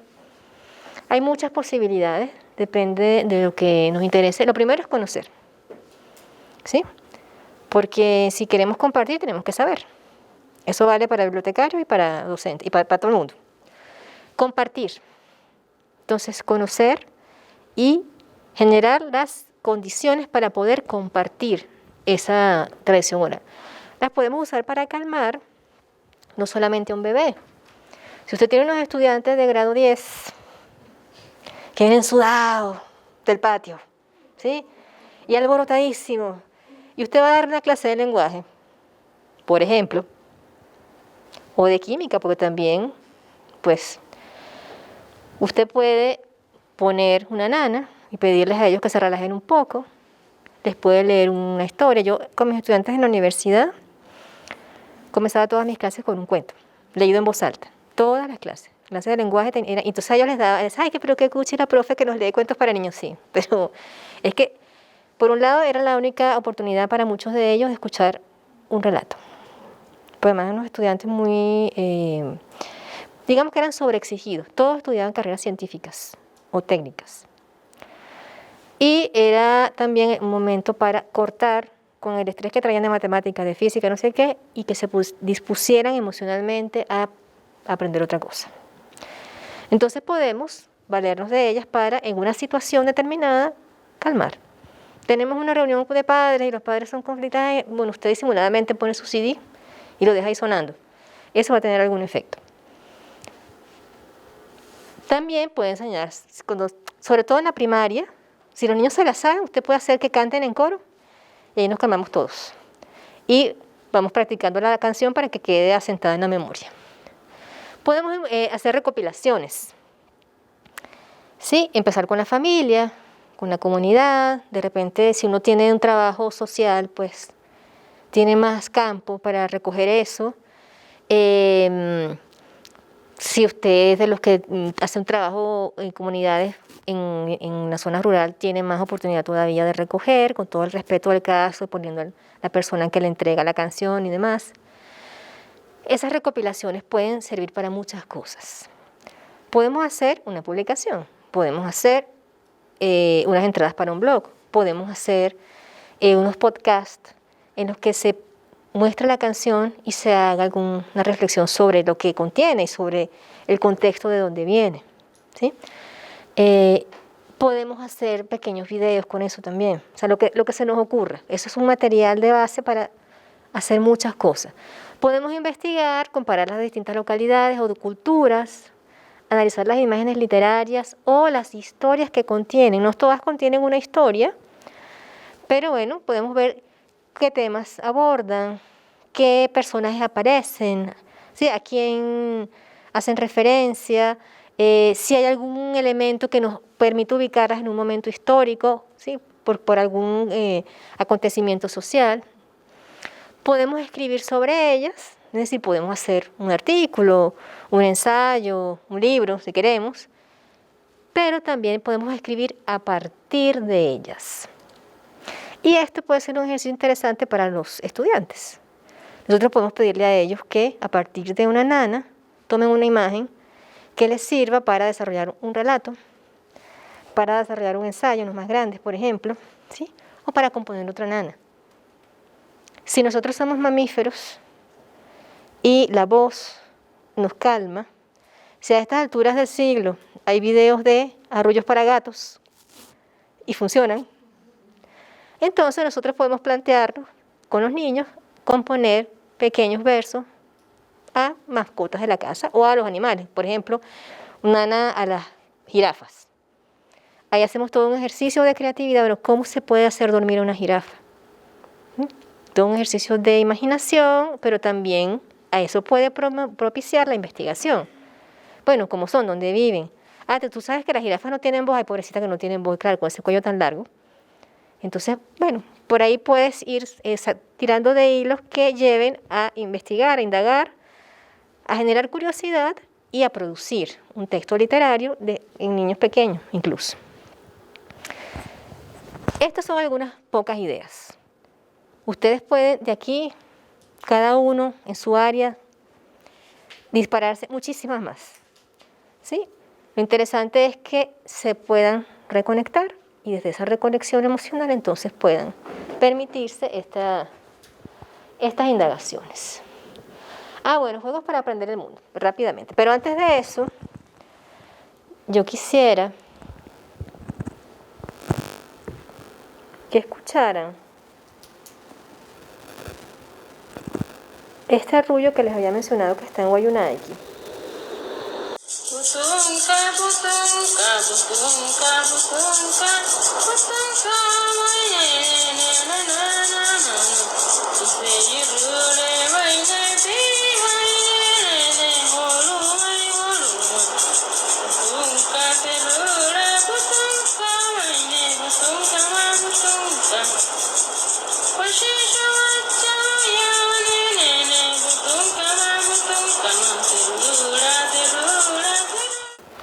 Esta no es una lengua que nosotros manejemos, pero uno puede sentir allí que hay un ritmo, que hay unas repeticiones, sí, y hay una voz que acoge, ¿no?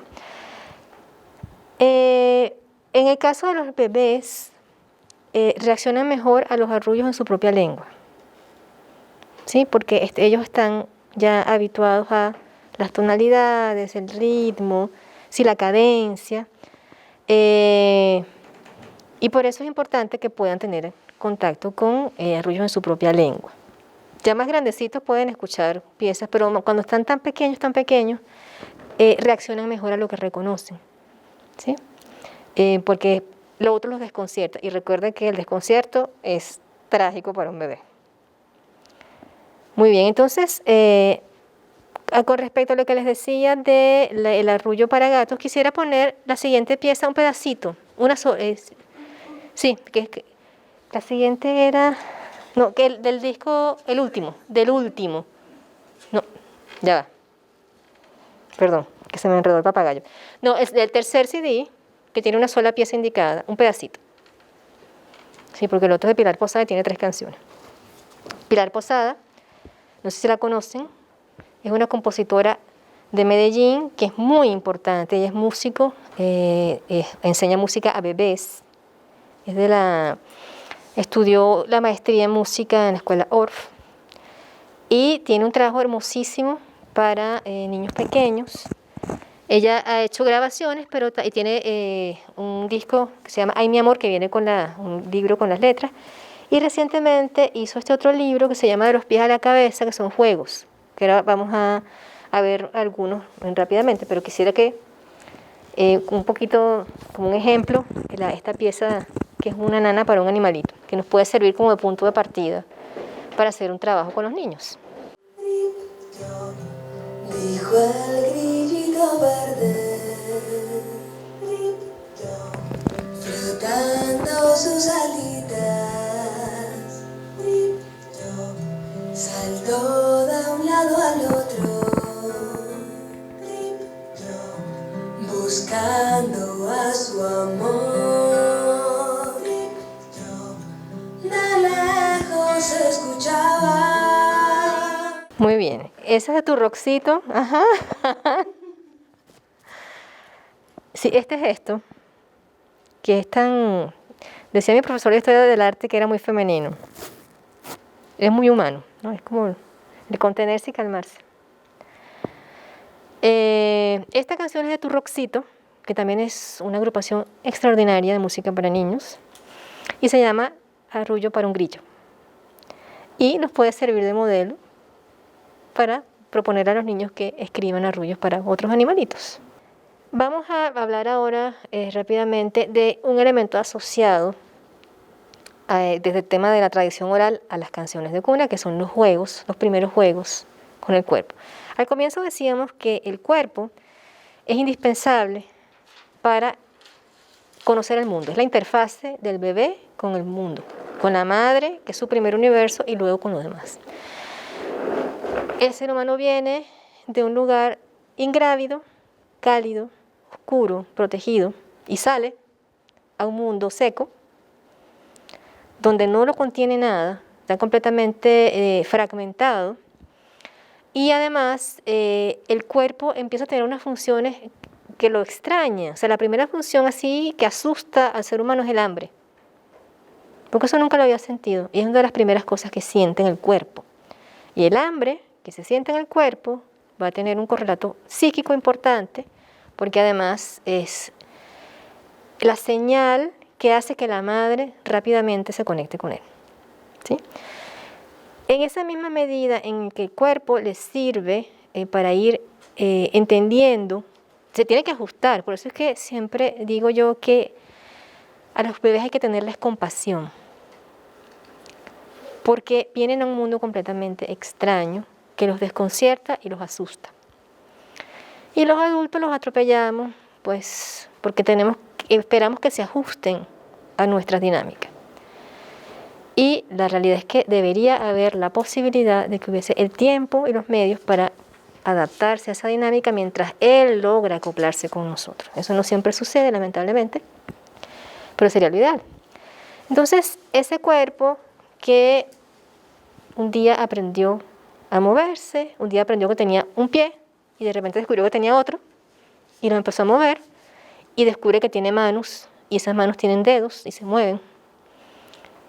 Puede levantar la cabeza, después se puede sentar. Todas esas funciones son hitos importantísimos en la vida de un ser humano. Lo que pasa es que no lo recordamos. Pero todo eso tiene que ver con la posibilidad de estar en el mundo, ¿sí? De estar, moverse, vincularse con el otro, desplazarse, ponerse de pie, alcanzar lo que deseas.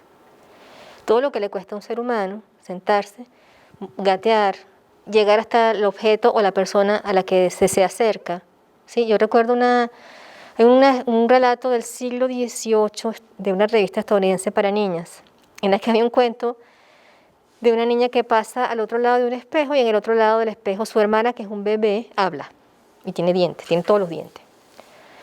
Y entonces la hermana le dice, pero ¿y cómo es que tú hablas aquí? Bueno, por fortuna aquí puedo hablar. Por fortuna aquí me puedo sentar, porque del otro lado no. Imagínate tú el sufrimiento de querer algo y no poderlo alcanzar, de desear algo y no poderlo pedir. Con razón los bebés somos calvos. ¿Sí? Entonces, bueno, esa conciencia de las dificultades, más que de las dificultades, de los desafíos que tiene un ser humano tan pequeño, pues es importante que la gente lo pueda tomar en cuenta. Esperaría uno que las familias, pero la gente que los atiende también, porque a veces la familia no sabe, no puede, no tiene cómo. Muy bien, entonces, hablando de este tema del cuerpo, del descubrimiento de lo que puede hacer el cuerpo, yo les voy a recitar acá unos versitos que se usan para enseñar los dedos de la mano, y ustedes tienen que ir viendo los dedos de sus manos. Vamos a ver si los descubren, si los identifican claramente. Muy bien. El señor de la mano. Acá agarre su mano. El señor de la mano.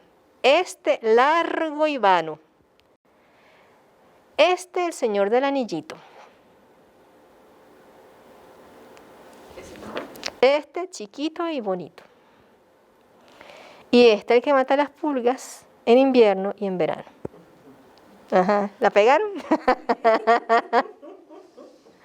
Claro, el otro más evidente, porque encontró un huevito, lo cocinó, le echó sal, lo peló, y niño chirriquitico se lo comió. Y hay una versión distinta en la que quien se come el huevito es el pulgar. Pues es porque está gordito, exactamente. Entonces, esos juegos, fíjense que acompañan el descubrimiento del cuerpo y de las funciones del cuerpo con la palabra. Y eso queda fijado en la memoria y en el cuerpo. La emoción que sentimos, el recuerdo que tenemos, tiene que ver con esa dupla tan importante que vivimos durante toda la infancia, aunque nadie lo supiera, aunque no hubiera teoría sobre eso. Simplemente eso ocurre así. Y por eso podemos tener memorias tanto de lo positivo como de no tan positivo. Hay juegos, por ejemplo, para enseñar al niño a saltar, porque bueno, uno empieza con unidades pequeñas, pero el cuerpo, el equilibrio, la gravedad, también hay que enseñarla, hay que aprender a vivir en eso, y eso también forma parte del aprendizaje para caminar. Entonces, por ejemplo, estos juegos de saltar, ¿no? Poner al niño de frente para que no digan que les escondo la cara. Por ejemplo, en mi casa. En mi casa yo recuerdo dos juegos que eran de saltar. Mi abuela, la canción de mi abuela no tenía palabras realmente, eran solo sonidos. Pero recuerden que los sonidos también sirven, aunque no tengan sentido, sirven para darle un tono, acompañar una melodía y enseñar también conciencia fonológica, porque ahí está metido todo eso. Entonces mi abuela agarraba al bebé así y decía, ¿y si tú, y si tú, y si tú, y si tú? ¿Y si tú, y si tú, y si tú, y si tú? Mi papá, yo tengo un hermano mucho menor que yo, y yo no recuerdo cómo jugaba mi papá con nosotras, pero tuve la ventaja de ver cómo jugaba con mi hermano. Y entonces él lo agarraba así frente al espejo y lo mecía, pero el equivalente sería este.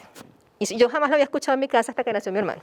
Y era kirindongo, kirindongo, kirindongo, kirindongo, kirindongo. Y eso hace que la palabra y el ritmo vayan acompañando al cuerpo. Y eso tiene que ver hasta con la posibilidad de aprender a bailar en algún momento. Ustedes no han oído esa expresión de a fulano como que no lo bailaron chiquito. Pues tiene poco que ver con eso de sabiduría popular. Y mi hermana, esa tampoco la había oído jamás, yo no sé dónde la aprendió, cantaba así. Torongo, torongo, tongo, torongo, torongo, tongo, torongo, torongo, tongo. Todo eso, bueno, tiene que ver también con ese momento de la vida en que nosotros empezamos a jugar con los sonidos, ¿sí? Cuando todavía no podemos decir una palabra, pero tenemos conciencia de que existen palabras y que la gente se comunica, entonces uno empieza a entrenar el aparato fonador y puede decir sonidos, se puede articular sonidos inconexos sin sentido, pero que en algún momento se van a cargar de sentido, ¿no? Y entonces en algún momento el niño va a decir papá y la mamá se va a poner celosa porque no sabe que papá es más fácil de decir que mamá. Muy bien, les quiero mostrar este libro. Pilar Posada hizo unas versiones de juegos tradicionales. Entonces, por ejemplo, está yo creo que lo tengo acá. Esto que les comentaba, que el movimiento se transforma en imagen mental, ¿sí? Y esas sensaciones se vinculan con momentos del día y con la memoria de lo afectivo, ¿sí? Porque quien juega contigo te quiere, quien canta para ti te quiere y te cuida. Entonces estás a salvo con esa persona. Y cuando esa persona no esté, tú puedes evocarla para generarte tú mismo después esa sensación de seguridad. Tenemos esta imagen que es 5 pollitos tiene mi tía, 2 picotean, 2 solo pían y el más gordito come sandía. Y esta es otra manera de enseñar los dedos de las manos. Por ejemplo, hay estos juegos para hacer cosquillas, que a ciertas edades les encanta, que tiene que ver un poco con el juego que hacemos ya alrededor del año y medio, de ser perseguido, ¿sí? de enfrentar el miedo a la devoración a través del juego. Y entonces dice, brazo quisquilloso, un pajarito de pico mojado se fue al mercado y nunca volvió, está por aquí, yo no lo vi. Y entonces va y le hace cosquilla al niñito, ¿sí? O esta mexicana que decía, ahí una hormiguita corriendo su covachita, no, ¿cómo era? No me voy a acordar, pero era una hormiguita, entonces vas en la palma de la mano, es la hormiguita que iba por el camino, cayó el aguacero y corrió a su covachita, y entonces la mamá le pone la mano aquí y después le hace cosquilla. ¿Sí? O esta, por ejemplo, para jugar con el cabello, en esta cabecita hay un nido enmarañado, no lo supo hacer, un pajarito despistado. Lógicamente para los más grandecitos que ya tienen pelo. Sí, entonces, bueno, estos juegos involucran también el cuerpo, pero de otras maneras. Ya no es el cuerpo que se contiene y se acuna, sino el cuerpo que se mueve. Entonces, por ejemplo, hay juegos que lo puede hacer un adulto con un niño, pero hay otros juegos como estos que les decía yo, para enfrentar el miedo a la devoración, que es un miedo atávico del ser humano, en el que uno de los padres se convierte en la cueva y el otro en el perseguidor. Entonces, bueno, hay uno que te voy a comer y puede cantarle una cosa y el niño va y se esconde entre las piernas de la mamá o detrás del papá. Todos esos juegos tienen que ver con el uso del cuerpo, ¿sí? El equilibrio y el uso de todas las articulaciones, las pinzas que se pueden hacer a esas edades, etc. Entonces, bueno, todo eso también va acompañado de la palabra que da pistas, la palabra que cuenta una historia en la que el niño se asume como un personaje de la historia, por ejemplo. Y pues todo eso tiene que ver también con la posibilidad de participar. Ya no solamente es que yo recibo y me cuidan, sino que yo también puedo actuar en la manada. Yo también puedo participar del juego. Entonces ya eso implica cierto grado de madurez en el niño, ¿no? Entonces, bueno, como les decía, como también va acompañado de palabras, esas palabras se pueden estudiar, se pueden analizar, pueden servir de punto de partida para crear otras cosas, y pueden servir también, esos juegos se pueden adaptar según la edad de los niños. Y hay una cosa interesante que yo le proponía a los maestros con los que trabajé el año pasado, y es que este conocimiento sobre el niño pequeño no se suele circular. Nosotros podemos entregárselo, compartirlo con los estudiantes de todos los grados. Y por ejemplo, nosotros podemos tener un proyecto, o sea, los que atienden estudiantes grandes, o podemos proponer a quienes atienden estudiantes grandes, que en su servicio comunitario puedan hacer recopilaciones de canciones, hacer actividades para los más pequeños, componer canciones, poemas, juegos para los más pequeños, jugar con ellos y entender cómo es la vida del niño pequeño. Ahí estamos haciendo 3 cosas. Una, le estamos dando a ellos la posibilidad de hacer un servicio de verdad. 2, les estamos enseñando cómo atender a un niño pequeño. Y eso impacta siempre en la gente y vamos a tener, tal vez no el 100%, pero un porcentaje de padres hombres y mujeres, que van a tener una idea de cómo jugar con su niño. Porque hay un drama en todas las clases sociales, en todo el planeta, y es que no saben qué hacer con un bebé. Porque piensan que como el bebé no puede hablar, no entiende. ¿Sí? Y entonces es como un objeto, el niño objeto. Sí, que está el niño mueble, está ahí, y uno lo atiende, y bueno, ya cuando hable será gente. Y no, para que sea gente, uno le tiene que hablar. Ya él es gente, desde que fue concebido. Pero para que los demás lo puedan ver como persona, entonces uno tiene que hablarle. Y además, entonces, los niños que reciben el apoyo de los estudiantes más grandes sienten que hay una comunidad mayor que tiene algo que ofrecerles. Pero además aprenden que ellos también, cuando sean grandes, pueden hacer eso. Y eso que recibieron lo pueden entregar a otros. Entonces, bueno, esas son posibilidades que uno puede explorar allí y que tienen que ver con aprendizajes que no están en el currículum.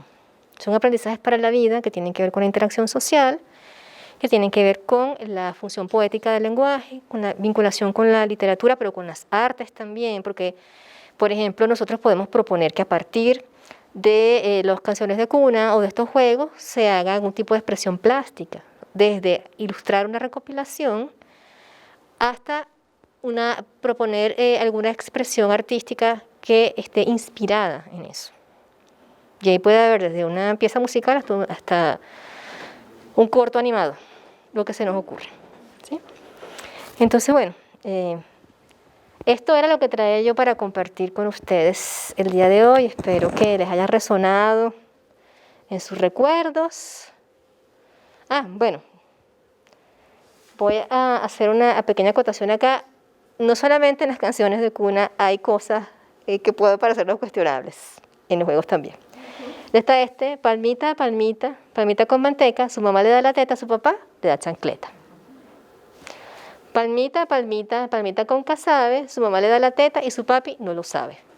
Entonces, bueno, ¿qué pasó ahí? ¿Sí? O como arepita de manteca, para mamá que da la teta, arepita se cebada para papá que no da nada.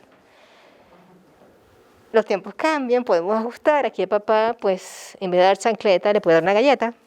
Pero estos son juegos de palmas tradicionales del Pacífico. ¿Sí? Y uno puede entender de dónde sale. Les diré que en el Pacífico hay una riqueza de tradición oral interesantísima, no se la pierdan, de verdad. O sea, musical, narrativa, es impresionante. No, esto no lo vamos a hacer. Bueno, entonces para cerrar, recogemos algunas ideas que hemos compartido la mañana de hoy. La poesía de tradición oral contenida en las canciones de cuna, en los juegos, pero también en coplas y en otras canciones para niños, pone la belleza, el humor y la sensibilidad al alcance de todos, porque se activa en toda la familia en el momento, o en todo el grupo en el momento que se lleva a cabo. Ofrece posibilidades de exploración, así como de reconocimiento de mapas internos y afectivos. Si nosotros queremos mejorar la relación de los padres con sus hijos, entonces empezamos a atenderlos a ellos desde su propia infancia, desde su propia vinculación con la palabra. Contribuye a desarrollar la percepción, conocer los vínculos profundos de la palabra en la relación con los otros. Eso tarde o temprano lo vamos a aprender, pero no hay por qué aprenderlo a la mala, lo podemos aprender a través de la experiencia literaria. Y además genera momentos de afecto, humor y cohesión familiar. Y eso a veces la gente, pues con la vida agitada que lleva, no lo toma muy en cuenta. Y por ejemplo, a mí me parece muy lamentable que en las zonas rurales las familias ya no se tomen el tiempo para estos intercambios. Yo trabajé con muchos maestros rurales el año pasado y la queja de ellos era que las familias no se estaban involucrando, que se estaban perdiendo las formas literarias porque no las estaban compartiendo, y casi todos hicieron proyectos para lograr recuperarlo. Y la realidad es que esos momentos de afecto y cohesión familiar ocurren con esto, pero también con la narración, la lectura en voz alta, o sea, todo lo que implique la vinculación con lo literario. Pero además acompaña la construcción de imágenes mentales a partir de la vinculación entre el cuerpo y la palabra. Esto de las imágenes mentales tiene que ver con la manera como el cerebro entiende la realidad. ¿Sí? Nosotros no podemos entender la realidad tal como es. Nosotros tenemos que generar una imagen de eso, y eso es lo que procesamos en la mente y con lo que construimos nuestra versión del mundo en el que vivimos. Entonces, la palabra es un elemento fundamental para darle forma a esas imágenes. ¿Qué más tenemos por aquí? Y bueno,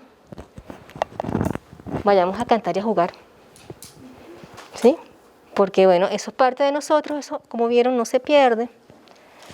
Pero además nos genera a nosotros mismos también calma, nos genera momentos de afecto y de distensión. Bueno, si quieren comentar, preguntar, yo sé que ya es tarde, estamos cansados y hay que almorzar, pero... Entonces, bueno, quiero reiterarles que todos estos materiales están acá, tanto las grabaciones como los libros, los pueden pedir prestados acá. Hay mucho material interesante, vale la pena que se tomen el tiempo de venir, explorar, hacer sus propias selecciones de texto y trabajar con eso, probar y ver qué cosas se pueden hacer.